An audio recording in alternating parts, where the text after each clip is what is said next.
Hello, and welcome to Rhythm and Wit, Episode 1.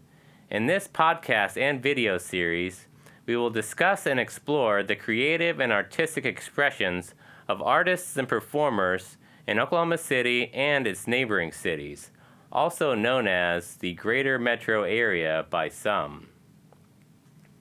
I will be your host. My name is David Steele. I am a bass player, a music producer, a graphic designer, a photographer, and a film hobbyist. My co-host is Nicholas Campbell, a stand-up comedian, singer, songwriter, guitar player, electrical contractor, as well as a husband, a father, and my best friend for over 2 decades. In today's episode, we share some of our thoughts about creating music and working with other musicians, as well as some of our ideas about video and marketing for music. We also share some of our experiences and memories of our first band together, Aliens vs. Robots. We hope you enjoy today's episode, and please be sure to subscribe to our podcast feeds and YouTube channel for new episodes dropping every Friday. Hello, and welcome to the first episode of Rhythm and Wit with me, David Steele. And me, Nick Campbell. We're here to talk to you today about music. Music is something that is very near and dear to my heart. I've been a bass player for 17 or 18 years now, and it's something that Nick and I have done together for a long time. When in our early 20s, we were in a rock band called Aliens vs. Robots. So we have some experience going back to the 2008, 9, 10 era. So, Nick, I had some topics I wanted to bring up today. Let's hear it. About music and things that we've done in our life and maybe different ways of writing music. So I had a question for you about coming up with the vocal melodies, because that's something that I'm not a singer, but I think that it's something I think about a lot. I listen to lyrics and vocals a lot as a bass player and kind of form my bass lines around the vocal melody a lot of the times. So I was just wondering if you would talk about kind of your process, because I think a lot of people might not know, especially if you're just starting, or maybe some people do it a certain way and they don't know if there is another way. They just do it how they do it. But I think there is different approaches. So can you talk about your approach? Well, my favorite approach is getting with a group of people and then just playing music and then just singing over top of it, and then kind of just being in the ebb and flow of the music. I feel like that produces a better melody as far as vocals go, and you can get a real feel for what you're doing. Because whenever I'm doing, because other than that, I play my acoustic or I play a guitar, and I'll just sing over it as loud and as wrong as I can. Mm-hmm. And then eventually I'll find something I like, and then I'll go, okay, I like that, let me keep that piece, and then I'll just kind of keep doing that. But whenever you add it later to the entire band, it's going to change. Right. So there's one way. Then the other way is the shower. You just go off in the shower, and then you try to keep it in your brain until you can get to a guitar. So you might come up with a melody. Occasionally, it sounds like when we would play, we would all get together and come up with some parts on the guitar and bass and drums, and then you would I think you probably hear the melody in your head, or you try something out, and you're like, oh, that fits, and you might go into that and follow that. But another way would be you hear the melody in your head without any other music, and you kind of take that and then write a song around that. Is that right? Yeah, or I mean they just pop up. Melodies will just kind of pop up in your brain, and then you'll like, oh, I'll sing it into the voice memos of my phone, and then I might add a guitar part to it later. Or something I like to do whenever we were playing. You guys were my accountability, so I tried to bring something new or something, and you know me, I like to improvise anyways.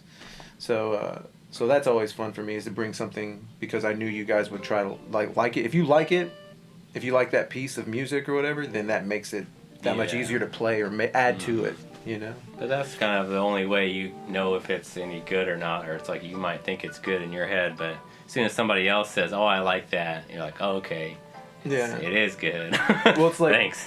Whenever you're doing comedy and there's an audience and the audience is going with the joke, then you can build on the joke more. It's almost if they like you more, and you do better. You do better. You act different, you know? Yeah. It's the same way if you're listening in a crowd and like you're listening to a band and nobody's enjoying it, the band acts that way. Yeah, they feed off of each other. Yeah, they look sad. Symbiotic relationship. Yeah, I think that's definitely true in lots of performance. What about you though? Do you have do you have stuff that go in your melodies, or how do you write? Or the other side of the coin for you and me, anyways, is my bass lines. Like I find a lot of inspiration for bass lines mostly through the drum beat. You know, maybe weirdly enough, I don't know. I'm sure different bass players might do it differently, but I think that, and I noticed this because when I was just playing by myself a lot, I would just put on a drum beat, random drum machine app or something like that, and play along with that. But it's like, if I were to just play with a click track, you know, I would just, I don't know, come up with something. But playing off of a drum beat, you kind of fill in certain gaps and you kind of find a way in to meld with something, I think, on the bass. It's on the rhythm side for sure. You can't just, you know, play anything on top of a drum beat. I think they work together in a way. So I do, you know, usually a drum beat will kind of inspire a specific rhythm or part for me on bass. I also look at like counter melodies, or I try to with the vocals, like I was talking about. Vocal melodies are the kind of the other side of that for me on bass, because you have the rhythm side, you're trying to sync up with the drums, but then you're also have to worry about the guitar melodies and the vocal melodies, because you're playing a melody. I play melody on bass, not a lot of bass. You don't have to, because it's more, you can play a more rhythmic bass, which is, you know, straight, but I like the melody part of it. You kind of have to have the vocal melody before the bass line can even become what it is. You know, because you have to know where you can fit in and stuff like that the same way. Well, I feel the same way with the vocals against the drums. Like, I like placing because you don't want to step on each other. Right, that's what it comes into. You want to find your space and not step on each other. But I try to play with the drums in my vocals. Like, if he hits the snare, I like to, like, if that is impactful, I like to, like, do it at the same time as the vocals. You know, sometimes or if you're trying to tell a story, you try to do your vocals in between the hits. Right. You know, that way people can hear them. Yeah. So it's really about the effect you want to make. So that kind of leads me to lyrics, in a way. I mean, vocal melody, you have to come up with the melody, but you also have to come up with the lyrics. I like poetry a lot, as far as just the, you know, imagery of words and putting words together and forming imagery with poetry. So I kind of understand lyrics from that aspect when I think about them. And I've written some mostly coming at it from a poetry angle, where it's like I don't think about music at all. It's all on the rhythm of a beat of words and syllables and rhyme and all that, and repetition. So is that something that you're interested in, poetry at all? Or I know that we've talked a little about storytelling on the pilot episode, Watch Now, on YouTube. So what can you tell me about writing lyrics? Lyrics for music was always kind of tough for me. I mean, I could write for myself, it seemed like, but I didn't want to bring it out to people. You know, we had a hard time with that. Whenever we would write songs in the music and everything, and then I just wouldn't write the lyrics for the longest time because it's a way of being vulnerable that I wasn't comfortable with at the time.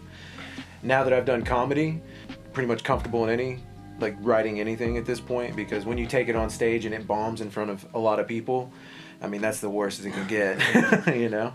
But then out of that, you get confidence, because you're like, oh, nobody really cares. If it's not impactful, then nobody cares. Like, they just hear it, it was kind of not right, and then they move to the next thing because they want that dopamine dump, you know?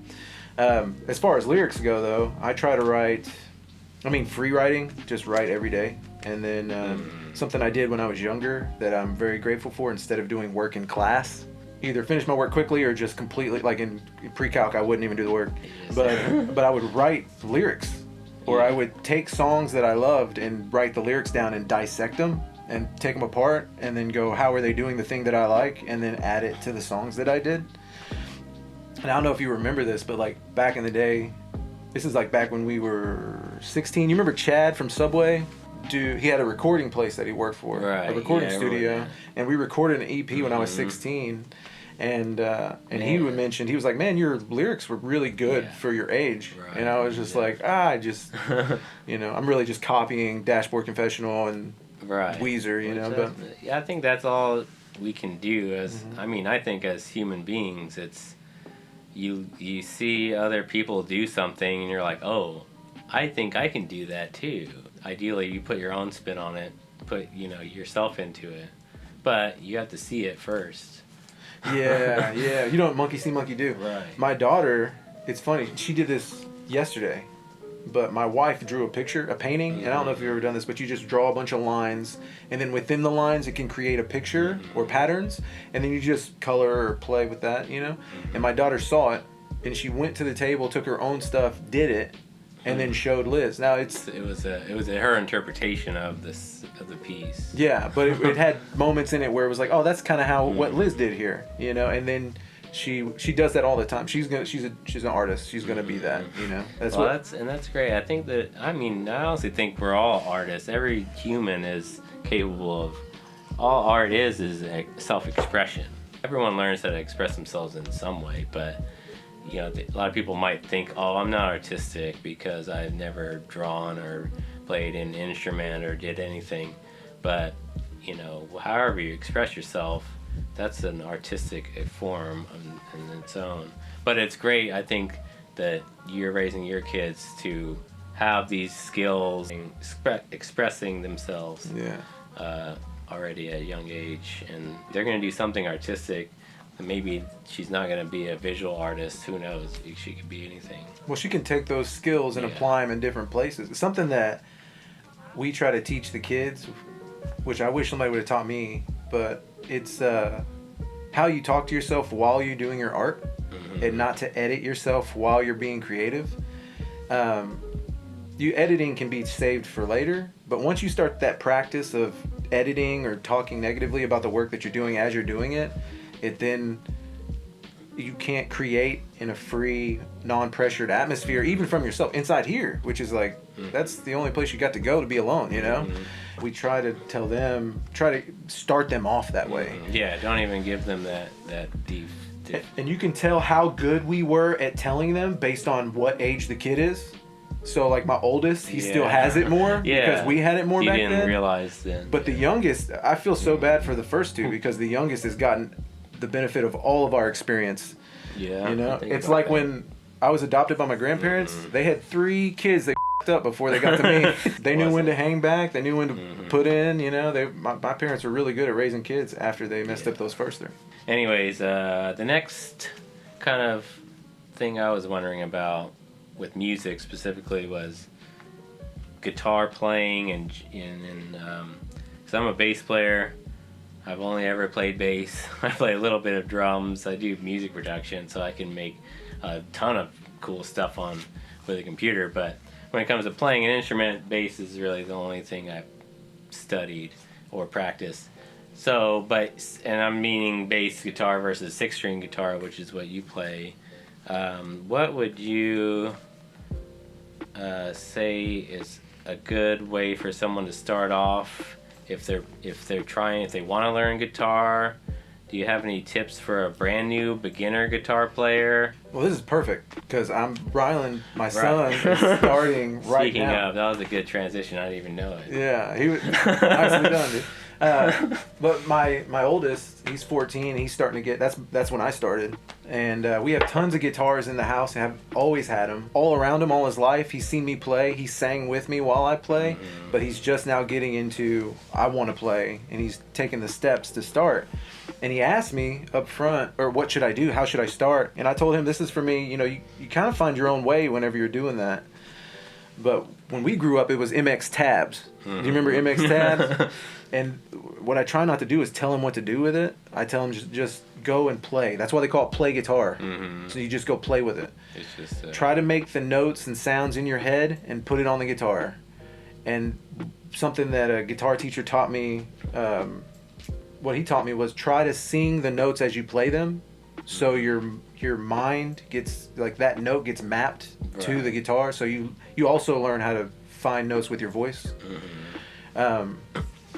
And those were the three things I told him. Try to find the notes with your voice, play with it, and follow your sensibilities. You know, I told him you can do scales, you can do chords, you can find an easy song, you know, but whatever sparks your interest, follow that trail, because it's going to send you that way. And then just give it a little bit every day is better than a lot once a week. Yeah. And so that would be... Other than that, I don't really want to skew anybody's view on what they should be doing. You shouldn't be playing the songs I want to play. Right. You should play the songs you want to play. And then follow that line, that interest, because you're going to learn better from the interest than you are from any person. Right. I think it's important, too, when you're learning stuff, is to have fun. If you're not having fun, you're not going to want to keep doing it, so you're not going to get it better. And kill that editor. That's really just... Talk to yourself nice. Man, this is fun. Man, I'm doing a good job.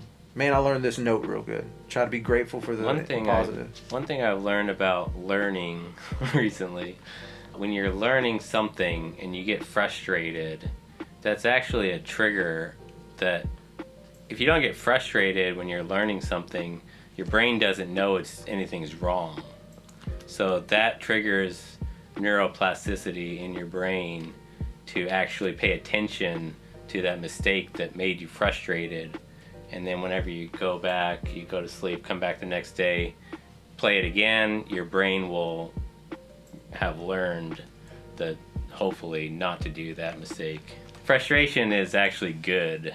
In a lot of cases. It's like, when you go in and you do something and it's wrong, you get frustrated, it really should just be, it's a signal of where I'm... Right. This is where I can fix something. Yeah, exactly. But it's discouraging. Sometimes it can be too discouraging, and then you just want to put it down and never go back to it. When it's in reality, frustration is there for a reason. It's a trigger. It's your brain recognizing something's wrong. And another thing I can add to that is when something is too challenging, you know, because you'll either... Something that makes you quit is the fact that it's too challenging. It seems insurmountable. And your body wants just a little bit of challenge. It wants a little bit, you know, and overcome that challenge and move to the next one. When you teach kids, you start with 1 and 2, 1 plus 1, 2 plus 2, but then you get to 2 double numbers, right? And I see my kids get frustrated in that way. Well, then you go and you take it in smaller bites. So you go, okay, let me play this section slower to a metronome. Okay, let's slow it down. Let me do it 10 times right and then speed it up. You know, like, and you do the same thing. I feel like all art is that. Slow down, practice this piece, practice this brush stroke. Right, and then you can get faster and better, and it won't take as long as it did in the beginning. Yeah. Well, and lower your expectations. That's a big one. You know, it's don't expect that you're going to be able to play a whole song in a week. You know, it might take a few weeks. Yeah, define success differently. I mean, just whatever. I played this one note perfect. All right, good. That you won today. Can I ask you a question? I got some questions. That's what I was going to say. That's all of my questions that I had on the topic of music. But yeah, you can just... Because I was curious about your influences. Okay. How do you turn your influences into your art? You know, like you don't want to take too much because then you're them, but you also want to take enough to where I like this piece. How do I apply that to my work? How do you do that? I don't never think of anything in specifics. Like I've got like a playlist on Spotify of songs that I'll just hear kind of randomly, and like, I really like this thing that they did on this production guitar, and I'll save that into the playlist and just kind of reference that whenever I want ideas for, and it has nothing to do with the genre or the style or whatever. It's just more of the sound of the tone, or kind of a trick, a reverb or effect or something like that I do a lot when I come across it. Wow. So you listen to the production aspect, yeah, a lot of the as times. well. Yeah, I mean, yeah, I do for sure Yeah. because I'm always paying attention to that. Yeah, whenever there's like a cool like vocal thing, it's like, oh, I love that. I want to try to do that sometime, you know. And I might not do it right away, but like I said, I save it and I'll come back to it hopefully at some point. And when it comes to more of the musicality, I think that stuff I just kind of internalize all of it. Everything that I listen to, you kind of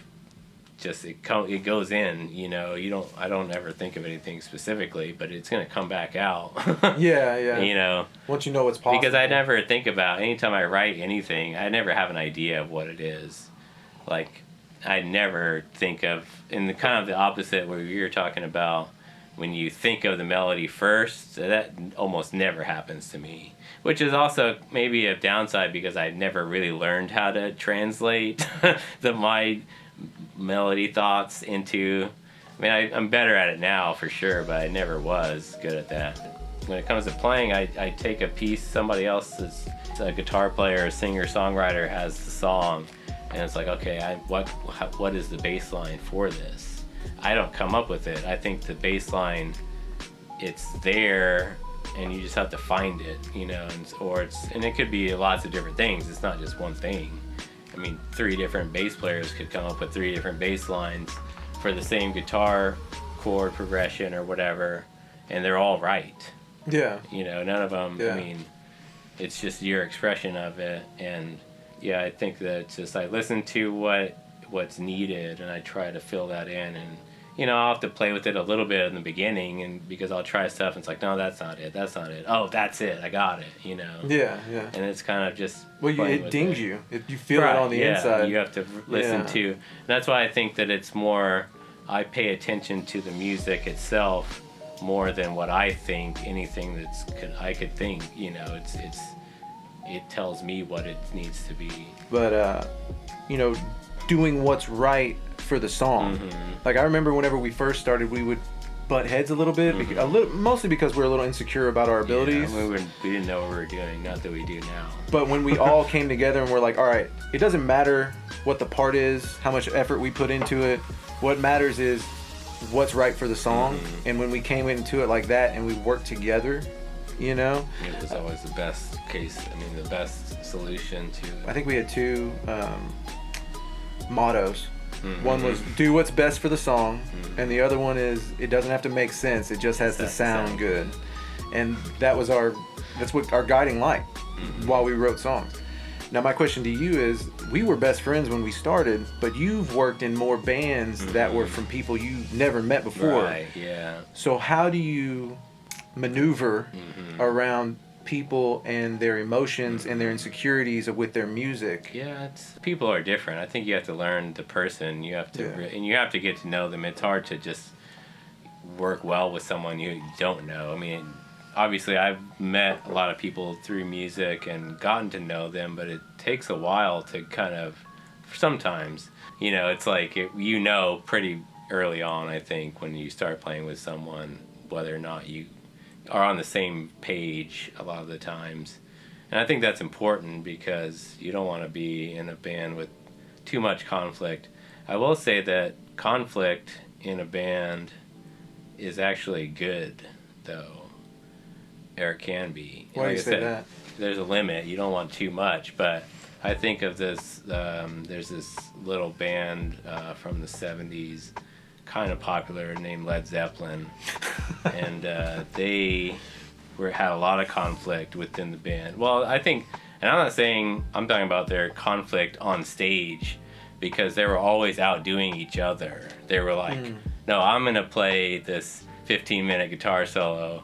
Well, John Bonham's like, no, well, I'm gonna play a 15-minute drum solo and outdo yours, you know? And they would do that, and that's what I think was interesting about that. And I think that, so there are ways that I think you shouldn't try to all just get along and be happy, because like you said earlier too, you have to find the best option for the song, and whatever I think is not probably the best solution. It's going to be what I think is best over here, what you think is best on this end. You know, we have to compromise come together and make a good product. Let me ask you this. What traits do you look for with somebody who is easy to work with, and how do you manage working with someone who's difficult? For me, when I'm meeting a new musician, I mean, usually you just got to be laid back. I mean, be easy to work with and not, try to control everything. As soon as somebody tries to control things, I'm like, this isn't going to work because, it's not about that, Whenever somebody tries to control anything about the project, right, it's like, it's all got to be a give and take, it's all a compromise. And so there should be a vision, but also that shouldn't be the end all be all. There always has to be, you have to be flexible, I think, is important. Yeah, that's a good point. Being flexible, being just a nice person. I mean, that's a lot of, like I said, there's a lot of assholes out there that you kind of know right away, and so I don't even waste my time. So I don't have too much trouble with it, honestly. I like to think now, as I get older, you learn a lot from mistakes, and there's stuff that I would have done differently if presented with the same situation today. But of course, it is what it is. What do you think during our time? Because if I'd have known better, I would have just asked straight up a lot of times, Yeah, communication. But we were always pretty good at it as it was. Honestly, one of the biggest things in any relationship is communication. I think, it's one of the most important things. And I think that it can be simple, but I think that having a good text thread, or text communication and actually utilizing it, not being respectful of people's time is another thing that I'm a big stickler for, just because I put a lot of value on my time. I think we all do. That's why it's so hard to work with people a lot of the times, because they've got other stuff that it's, more valuable to them, and rightly so, with, if they've got family or personal things they need to deal with. And you have to work around with that. That goes back to the flexibility thing. But yeah, communication, just talk to each other, be open and honest, and don't try to manipulate anyone or try to control things, and you'll be good. I think that comes from a place of insecurity when you're trying to control, because you're trying to get, say you have a problem with you, but then I go around to my other bandmate and I'm like, dude, do you think this is an issue with Dave? And it's like, okay, well, maybe we could team up on that. And now you've got a situation when ultimately you could just come to you and be like, hey man, I'm seeing this. Yeah. Are you seeing this? Just be honest. Yeah. And don't be afraid to talk to each other, I think. And a lot of times things could get blown out of proportion when it's not, just because it's unsaid. It's like when you like a girl and you have a crush on her. And if you don't go ask her on a date, well, then that crush just kind of swells and consumes you, and then it becomes over. It's like it's the same thing with that, we have to. Or when you put something off for a long time, and then you're like, oh, I got to do this, but it seems insurmountable or overwhelming. Was there anything else on that topic? Music videos. I have a question for music, because one of the big things for me when I was younger was MTV music videos. Right. I mean, that was how I consumed my music for the longest time. And the problem with MTV was they were giving you a curated, obviously involved a lot of money, so that's why they were there in the first place, because indie music came after, and the Strokes and Death Cab for Cutie and Bright Eyes. Once I found them, I was like, oh, music that I love isn't really coming from this place. But there are other options. But there's nowhere you can watch somebody play a guitar and just, that was our YouTube. Yeah. Back in the day, there was no. That was if you wanted to see video of music, they had music videos. Yeah, but now you do it on Reels. I feel like Reels and all that. Yeah, there's tons of options these days. As you do a lot of marketing. You're a graphic designer. How do you feel people need to market their music? Yeah, I think music videos in general, all it is a commercial for your music, right? I mean, that's all they've ever been. That's why they put so much money into them back in the day, is because that's their marketing budget, for the big corporations, of course. So that was a part of the marketing of the album or whatever single they were trying to promote.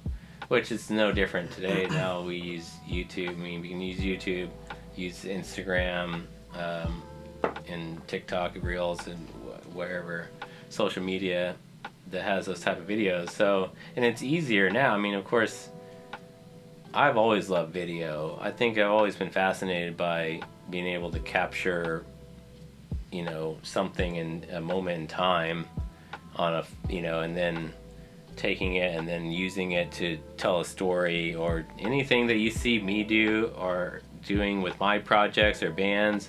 Like, just steal it. Do the same thing. If you don't know how, ask me. I'll tell you. It's like, I'll help you. That's an open invitation. Yeah, like, just hit me up. I want to help, everyone be better, especially if they need help. I can point you in the right direction, at least. We all have these phones that are have incredible resolution and really nice capabilities of recording sound and video, that you can just, if you're an acoustic guitar player, you can just set your phone up and just hit record, and like, that's good enough for YouTube, or for YouTube, definitely for Instagram or whatever, to get your music out there. And it's in Instagram, and all those make it a lot easier to add extra little graphics or text or whatever you want. Use that to promote your shows. Like, post yourself playing a acoustic version of your song, and be like, hey, come check out the full band this Friday, and post the address and time. I think it's easier than ever to share these videos, and people love videos. They love to see other people doing stuff and actually seeing it. Photos are great, text is okay, but video, it's like, okay, I feel like, it's the closest you can get to actually being there and experiencing something, I think. So something I noticed too is if people see you doing stuff to help yourself, like making the videos, posting all the time, you're interacting with the people in the comments, they're more willing to help you out, like come support. Right. And that's the hardest thing, I feel like, is getting people to come support. We all live in these little bubbles, and we just think, we have our friend groups, our families, and all that, but I mean, there's like 500,000 people in this city. I mean, there's a lot of people out there, and our city's not very big, but it's getting bigger, and it's not as big as like a Los Angeles or Chicago or any big city, even Dallas, but we're growing, and there's a lot of people out there that want they want to come out and support. I think it's so disconnected. We just need to connect, and that's another reason I want to put the time into this and do this kind of stuff, is to help grow this community and connect us back together. I think we've been disconnected for obvious reasons over the past few years, but now's the time to build back better, to steal the words of a great president. Something I would recommend for any musician, anybody doing music, I would recommend earplugs. Yes. I just recently started. Luckily, after 18 years, my hearing is still pretty good, I think. It probably could be better, but I don't have tinnitus yet. Knock on wood. Amen. But yeah, I started wearing earplugs on stage, and I think it's actually a good thing for me. I've noticed it actually helps kind of cut down a lot of noise, and you can hear the music more clearly when I'm playing with earplugs. So I think it's very important. I wish I would have. And there's really nice ones. The thing I always hated about earplugs is it would be too much. Like, I couldn't hear anything. But they have really nice ones that kind of don't do that. They're more expensive, but you can get some decent ones on Amazon. And they're really nice, and they don't cut out everything. I can still hear what I need to hear, and it protects my ears. You were the lead singer and songwriter of a band called Aliens vs. Robots. Some would say the best band on earth. Yeah. That was from 2008 to 2012. Is that correct? I thought it was like 2006. Well, that's unofficial. We played for 2 years in the garage. But that was our building time. That was our woodshedding. Yeah. But as far as Aliens versus Robots playing shows, Right, yeah. 2008. That's what I always thought was our active years. Yeah, we were playing with our best friend named John Childress on the drums. Shout out to John. Yeah, love you, bud. Great drummer. He's the best. Very creative. Yeah. It was a fun time. We played together. We learned so much during that time. We grew up since like 6th grade together. Mm-hmm. And so we knew each other really well, and we knew each other's influences really well. We liked the same kind of music. We traded the same kind of music. And so we didn't have to assimilate much. And I wasn't nervous around you guys because you were like brothers. I played in other bands, and nothing ever clicked like it did in that one. So what were some of the highlights about playing in Aliens versus Robots? Specifically, maybe like favorite shows or kind of experiences that you had playing with the band? I learned a lot about how to deal with people creatively. And one of the things I learned was there's a negative effect to telling somebody something's wrong, and is it worth the trade? You have to feel like you're adding. Right. And if you take away somebody's ability to add, and so we learned that early. We were able to make mistakes early with each other. But a highlight for me, and it's not a good thing for me, but it's a highlight. Yeah. And one of the reasons why I lost my stage fright, I tell this story all the time, but 2 years into playing shows, we were playing shows for 2 years. We were playing with Moon Taxi. It's a pretty big name at what used to be the conservatory. The conservatory, which is now 89th Collective, right? Okay. But I would shake on stage, and I would get my voice would quiver from the fear of being on stage, from all the stage fright. Right. And the only reason that show went bad was we practiced 3 or 4 times a week for 3 or 4 hours at a time, and we practiced great, but I would get up there and I would falter. And so at the end of that show, the guy from Moon Taxi came up and was like, "Hey, you did great." Yeah. I was like, that doesn't sound like I did great. That was that great, your dad saying, keep at it. You did it. But then you came up to me afterwards and you were like, "Hey man, look, I'm not going to stay in the band if you can't do what you do in the garage." Right. And I was like, "You know what, man, there's no reason for me to be like this. I have the chops. I can put this together." And Dave's right. And then I started wearing sunglasses on stage. Yeah. And then I eventually took them off. That's something I still do. For that reason? Part of it. But I think it's just, when you're cool, the future is always bright. You gotta wear shades. Another milestone was one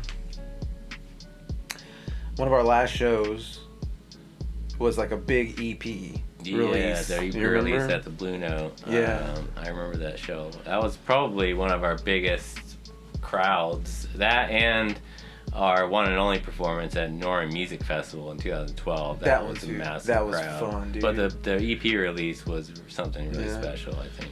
Well, it felt, normally you do a show and you're doing a show in front of people, but it was all our fans. It was all our crew. Yeah. And we packed the house. Everyone that ever supported us pretty much showed up. And my mom and dad were there. My mom and dad were selling CDs. They were selling the EP. They were in charge of the merch booth. That's also where I met Liz, my wife. At the show. You remember? Because we had played with JJ Wood. Yeah. JJ Wood Comedy on Instagram. Good guy. She ended up seeing us on stage, and I had said some joke where I was like, if we sell all these CDs tonight, I'm going to take off my clothes on stage. But I knew I had like 2 boxes in the back. But she thought it was funny, and then she hit me up after, and then the rest is history. But that was a highlight because it was like the first, and interacting with the crowd and playing the music, people were into it, and it felt more organic. We weren't just playing at people, we were playing for people. And that was fun. So that was a highlight for me. And then getting in the Gazette. That was a good show. For me, it was when we gave our demo CD to Fabrizio Moretti. Oh yeah, I forgot about that, dude. Because he was playing with some another side project or something. What band was Little that? Joy. Was that It's like one of my favorite bands. Yeah, I still listen to some of their stuff. We saw them play at the conservatory, and we went up to him, shook his hand, and just talked to him for like, I don't know, a couple minutes, and we gave him our demo CD. And like, we just imagined that the Strokes got to listen to Alien vs. Robots. I mean... yeah. And then use that as a Probably, coaster for the rest of their life. That kept me going for like at least 6 more months. I forgot about that. Yeah, we were so excited. Fabrizio from the Strokes. But honestly, other than that, I think, definitely I would say like that last show at Norman Music Fest was very special. It was just something that, just playing for a bunch of strangers that have never heard of you, but also like really dig it and really get into the music. So I think that after playing for 6 years together, you get to a point where you just are reading each other's minds. Well, and the 3 to 4 days a week for 3 to 4 hours at a time. That's what I was going to get at. I mean, we were very consistent with rehearsal and practice. And not only because we were in our early 20s and had no other, other responsibilities, really. So one thing I was going to bring up about rehearsing in general for any bands, I mean, in my experience, you got to stay consistent with it. I always say if you have a band and you want to be consistent, try to rehearse every week, once a week at least. I mean, if it's Saturday, every Saturday. You make a point to do it every Saturday. You won't hit every Saturday. But if you could hit 45 out of 52 weeks, that's a lot, Yeah. But there's going to be days that it's going to fall apart. It's going to happen. You have to kind of expect that. You can't expect that you're gonna be there every week. I mean, but if you can hit 45 weeks a year, you're gonna be tight after that year, and you're not gonna have any problems. So that's just something I wanted to bring up in terms of rehearsal. So yeah, we did it over 150 times a year. Right. Yeah, I mean it was multiple times a week. Which, if you have the time, do it, and you will get the benefits. You'll grow. But it's hard for anyone to get together even once a week when you're, older and in your 30s and 40s and whatever. I mean, you got your kids, you got your family, you got your own situation, so it's tough, but it's doable. I think the very first show I'd ever played was in your apartment at Drexel. Oh, yeah. I think it was around Halloween. It might have been on Halloween even. But I think that may have been part of the inspiration that led to Day of the Dead, my Halloween party that I've done maybe 3 or 4 times now. And something that I think we've always done is creating your own opportunities for gigs. Oh, yeah. Because that's something that, you don't have to, if you can't get booked at, any of the clubs in Oklahoma City or Norman or wherever you're trying to play at, I mean, just if you've got the space, get creative with it, we rented out a place. What was that place? Like Will Rogers, Toolshed? Event center, Yeah, that's some what it little was. building for, I don't even know, it wasn't very much back then, but just to have a place to play and invite friends. And I mean, we had at least 10, 15 people come over and watch us. I mean, there are opportunities out there where you can rent a space if you've got the money, or put the money together. Or, I mean, if you've got a garage, I mean, you can, and your neighbors are cool with it, you can put on shows at your house, in your garage. I mean, if you just kind of, or if you have a friend that has a space, ask them if they want to maybe host a show or something like that. I think people will help you if you ask, I think, all the times. Yeah. Or maybe they know somewhere that you can, get a gig at, or coffee houses even. I mean, like you were saying about putting a show together with comedy, it's the same kind of deal with music. Just if you think a place could, you could do something there, ask them. Yeah. They're not going to turn down people coming in their door.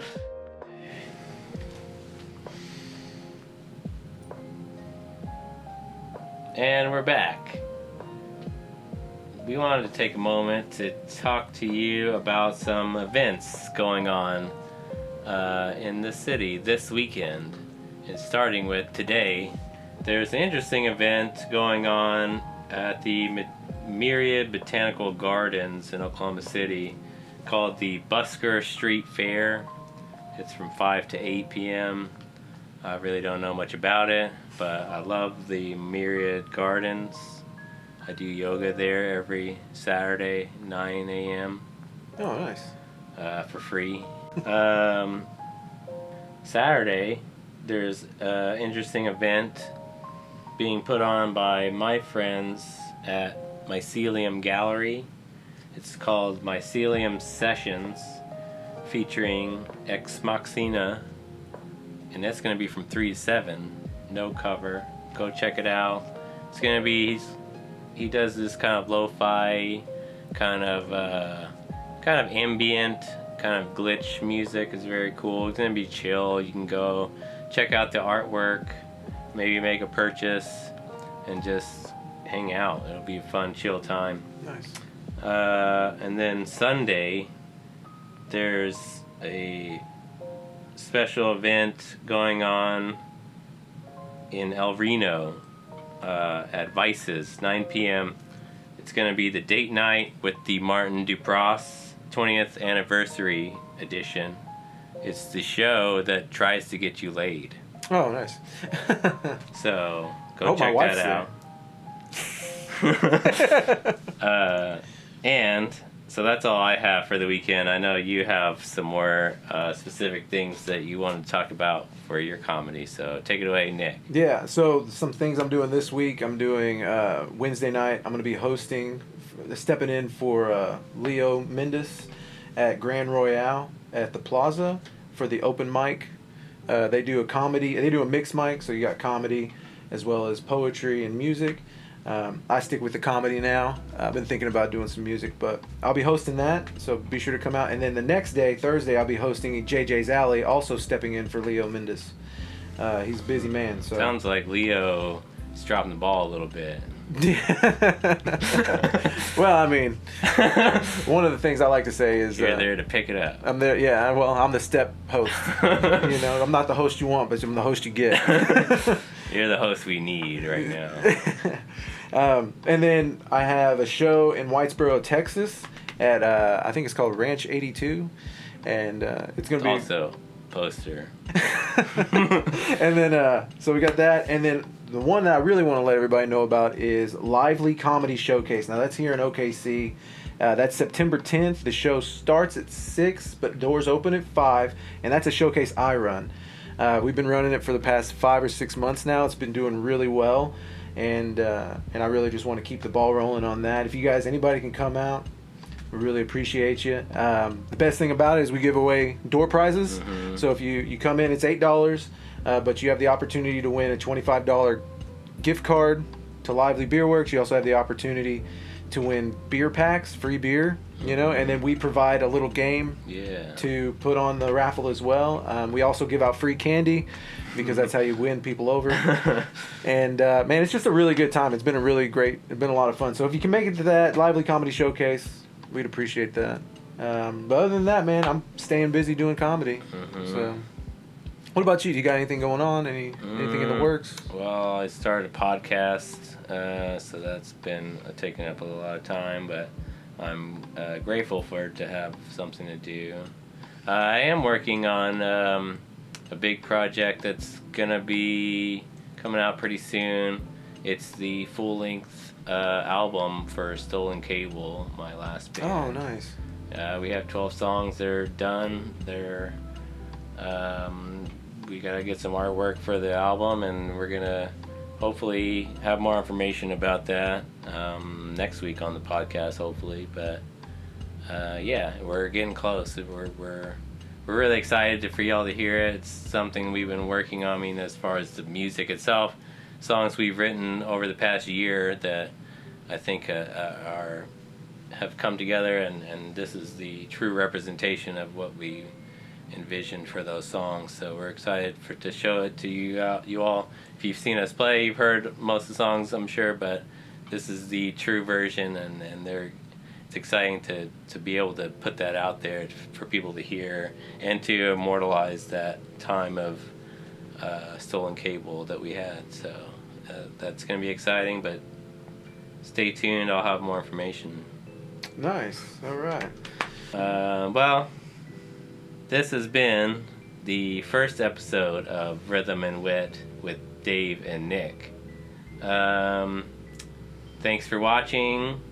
One last thing. If you have any questions or anything that you want to talk to us about, or topics maybe, or anything, email us. We have an email account at rhythmandwit@gmail.com, or you can DM us on Instagram at rhythmandwit.